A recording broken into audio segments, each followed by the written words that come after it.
Sabbath school lesson for kids.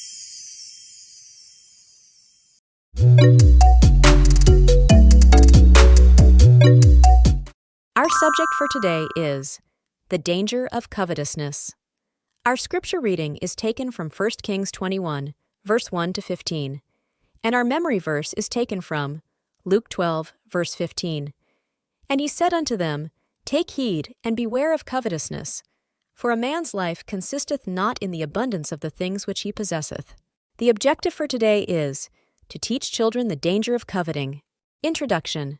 To be covetous is to have a strong desire for wealth or possessions, or to want for yourself something that belongs to another person.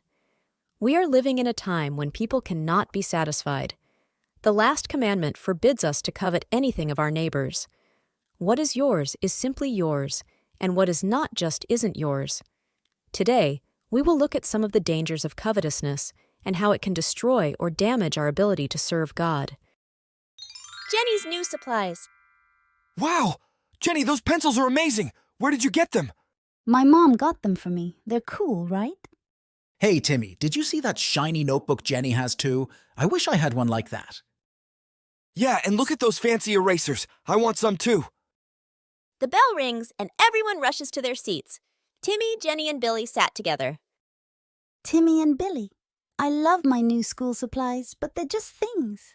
We should be grateful for what we have. Easy for you to say, Jenny. I wish I had those pencils. Yeah, and I want a notebook like yours too. Suddenly, the teacher appears. Children, it's not about having the fanciest supplies. It's about appreciating what you have and being happy for your friends. I didn't choose my supplies. My mom gave them to me. Let's focus on learning and being good friends. You're right. I should be happy for you, Jenny, and not jealous. Me too. I'm sorry for being envious. Let's all just enjoy school together. True happiness comes from appreciating what you have and being happy for others, rather than always wanting more. Facts from the Bible about covetousness. Number 1. In 1 Kings 21, verse 1 to 15, King Ahab wants Naboth's vineyard, but Naboth refuses to sell it due to its family significance. Queen Jezebel manipulates events to falsely accuse Naboth and have him executed. Ahab seizes the vineyard, leading to God's disapproval expressed through the prophet Elijah. Number 2. In 2 Kings 5, verse 20 to 27, Gehazi, Elisha's servant, dishonestly pursues personal gain by deceiving Naaman, who was healed of leprosy. Gehazi lies to Naaman and takes gifts in Elisha's name. When Elisha questions him, Gehazi denies his actions, leading to consequences. Elisha reveals Gehazi's greed and pronounces a leprosy curse on him and his descendants, emphasizing the importance of integrity over personal gain. Number 3. In Joshua 7, after the victory at Jericho, the Israelites faced defeat at Ai due to Achan's disobedience in taking forbidden spoils. Joshua, unaware of Achan's sin, seeks guidance from God, who reveals the transgression. Achan confesses, and he and his family face the consequences. The chapter highlights the importance of obedience and the impact of individual actions on the community. Number 4. In Luke 12, verse 15 to 21, Jesus warns against greed and materialism. He tells a parable about a rich man who, instead of being grateful and sharing his abundance, plans to build bigger barns to store his wealth.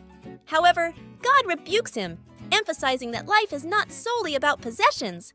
The parable teaches the importance of being rich toward God rather than accumulating wealth for selfish purposes. 5. 1 Timothy 6, verse 10 to 11 warns against the love of money, calling it the root of evil. Instead, it encourages pursuing righteousness, godliness, faith, love, endurance, and gentleness. 6. Colossians 3, verse 5 to 6 urges believers to eliminate earthly desires like immorality and greed, emphasizing that such actions bring about God's wrath. It encourages a life aligned with Christ and rejecting sinful behaviors. 7. 1 Corinthians 6, verse 9 to 10 lists behaviors incompatible with God's kingdom, warning that those who persist in them will not inherit God's kingdom. 8. Ephesians 5, verse 5 states that no immoral, impure, or greedy person will inherit the kingdom of Christ and God. It emphasizes the importance of avoiding such behaviors for those seeking a place in God's kingdom. 9. In 1 Timothy 6, verse 6 to 8, The passage emphasizes the value of contentment, stating that godliness with contentment is great gain. It encourages believers to be satisfied with basic necessities, highlighting that material wealth is transient. The focus is on cultivating a content and grateful attitude rather than pursuing excessive riches. To conclude, we are warned again and again to flee covetousness. Therefore, we need to pray and ask God to create in us a clean heart and renew the right spirit within us daily. We hope you had lots of fun and learned a lot from today's lesson. See you next time.